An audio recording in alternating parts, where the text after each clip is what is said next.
अच्छा जी, अब बात करते हैं रेजोल्यूशन ऑफ वेक्टर की। रेजोल्यूशन ऑफ वेक्टर का मतलब ये है कि वेक्टर को उसके कंपोनेंट्स में, रेक्टेंगुलर कंपोनेंट्स में ब्रेक करना।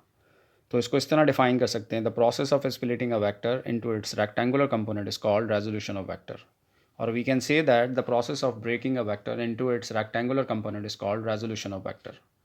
तो सबसे पहले एक वेक्टर एफ ड्रॉ करेंगे, एक लाइन, और उसको रिप्रेजेंट करेंगे ओ ए से रिप्रेजेंट करेंगे। सबसे पहले वेक्टर एफ ड्रॉ करेंगे, ओ ए से रिप्रेजेंट होगा, making an angle theta with the X axis. फिर ड्रॉ करेंगे एक परपेंडिकुलर एक्स एक्सिस पे ए बी।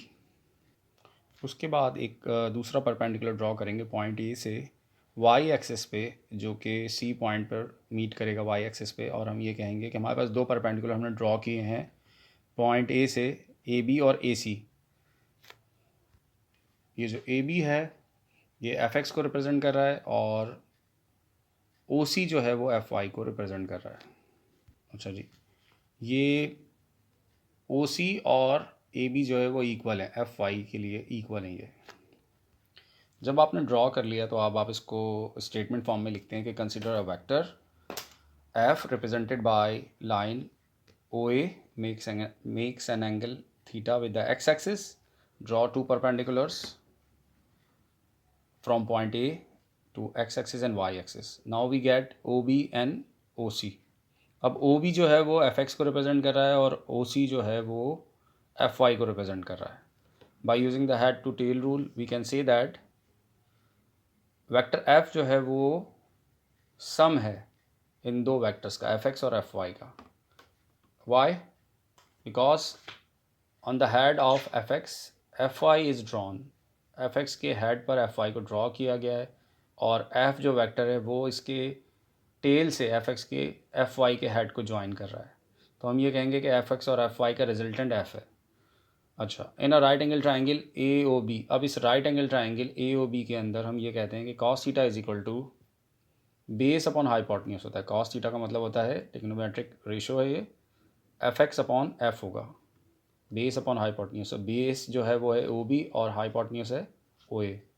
तो cos theta is equal to F x upon A F, और F x is equal to F cos theta.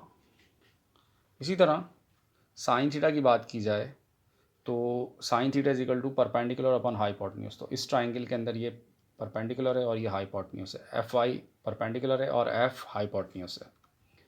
तो हम लिखते हैं sine theta is equal to F Y upon F, और F Y is equal to F यहाँ divide कर रहा है तो वहाँ जाके मल्टीप्लाई करेगा वेक्टर एफ. तो हम ये कहेंगे कि F Y is equal to F sine theta. So we have F x is equal to F cos theta, F Y is equal to F sine theta.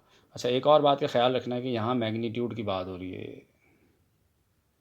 यहाँ पे ये मैग्नीट्यूड के लिए दो लाइनें यहाँ पे ड्रॉ करेंगे तो ये मैग्नीट्यूड की बात हो रही है, एफ कॉस थीटा और एफ साइन थीटा. तो ये आपका रेजोल्यूशन ऑफ वेक्टर का. अच्छा जी, अब बात करते हैं reverse process of resolution of vector, that is the composition of vector. Composition of vector का मतलब क्या है कि वहाँ जब हमने रेजोल्यूशन की बात की थी तो स्प्लिट किया था वेक्टर को, वेक्टर एफ को उसके रेक्टेंगुलर कंपोनेंट्स में. लेकिन जब कंपोजिशन की बात करते हैं तो दो रेक्टेंगुलर कंपोनेंट्स हों या ज़्यादा रेक्टेंगुलर कंपोनेंट्स हों, उसके ज़रिए वेक्टर को ऑब्टेन करने को हम कहते हैं composition of vector. The process of combining a vector by it's rectangular component is called composition of vector. Resolution में हम वेक्टर को दो कंपोनेंट में डिवाइड कर रहे थे, और कंपोजिशन में हम दो रेक्टेंगुलर कंपोनेंट से एक वेक्टर ऑब्टेन कर रहे हैं. तो ये उसका रिवर्स प्रोसेस है. तो सबसे पहले हमने एफ एक्स ड्रॉ करना होगा, पहले एफ एक्स ड्रॉ करेंगे और उसके बाद एफ वाई ड्रॉ कर लेंगे. दो वेक्टर हैं हमारे पास, और इन दोनों को हेड टू टेल रूल पे अप्लाई करके जब इनको ऐड करते हैं तो वेक्टर एफ ऑब्टेन हो जाता है. तो इसकी डेरिवेशन के लिए हम लिखेंगे सबसे पहले consider two rectangular components F X and F Y. If we add these two vectors, F X और एफ वाई ड्रॉ कर लेते हैं. एफ एक्स ड्रॉ किया, उसके हेड पर एफ वाई ड्रॉ किया, और इन दोनों को एक वेक्टर से ज्वाइन कर दिया जो इनका रिजल्टेंट कहलाएगा, हेड टू टेल रूल. तो एफ हमारे पास ऑब्टेन हो जाएगा. अब अगर इस पर पाइथागोरस थ्योरम अप्लाई करते हैं इस ट्राइंगल के ऊपर, ये राइट एंगल ट्राइंगल बन गई है एफ एक्स और एफ वाई को ज्वाइन करके, तो हम ये कह सकते हैं कि ओ ए जो है, जो हाइपोटेन्यूज है, उसका square is equal to base square perpendicular square. Pythagoras theorem क्या कहता है कि हाइपोटेन्यूज का square is equal to base square perpendicular square. तो ये जो हाइपोटेन्यूज है ये है एफ़, मैग्नीट्यूड ऑफ एफ़, इस वेक्टर एफ़ का स्क्वायर, और एफ एक्स का स्क्वायर और एफ वाई का स्क्वायर। तो अगर यहाँ स्क्वायर आ गया और हमें खाली वेक्टर एफ़ ऑब्टेन करना है, उसका मैग्नीट्यूड ऑब्टेन करना है, तो दोनों तरफ taking square root on both side, तो इसका स्क्वायर से ये कैंसिल हो जाता है और हमारे पास वेक्टर एफ़ आ जाता है square root F X square plus F Y square. तो अगर रेक्टेंगुलर कंपोनेंट्स एफ एक्स और एफ वाई हमारे पास होंगे, गिवन होंगे, तो वेक्टर एफ ऑब्टेन किया जा सकता है square root F X square F Y square. F X का स्क्वायर करें, एफ वाई का स्क्वायर करें, तो वेक्टर एफ ऑब्टेन किया जा सकता है। अच्छा जी, अब बात करते हैं वेक्टर एफ की डायरेक्शन फाइंड आउट कैसे करेंगे कि वो क्या डायरेक्शन बना रहा है। तो हम ये कह सकते हैं कि tangent theta is equal to F Y upon F x. तो tangent theta is equal to F Y upon F x है, तो theta is equal to tan inverse F Y upon F x. ये मैंने एक step ज़्यादा लिख दिया, इसको मैं कैंसिल कर देता हूँ। तो theta is equal to tan inverse F Y upon F X, क्योंकि टेंजेंट थीटा होता है परपेंडिकुलर अपॉन बेस, तो परपेंडिकुलर एफ वाई है और बेस जो है वो एफ एक्स है।